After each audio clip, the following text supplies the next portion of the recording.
Zaujímavá otázka zaznela v komentároch, za čo vám veľmi pekne ďakujem, a to je, či mám v zime alebo v lete nastaviť v lete letný režim, v zime zimný režim. Poďme si ukázať, že netreba nastavovať nič, ako si môžete skontrolovať to, či vám okno správne tesní, budete k tomu potrebovať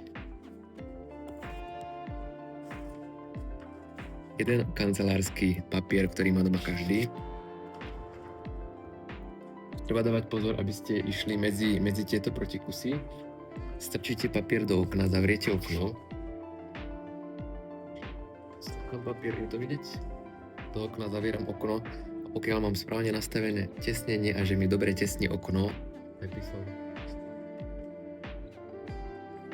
nemal papier absolútne vybrať, alebo by mali ísť ťažko, alebo vôbec by nemal ísť.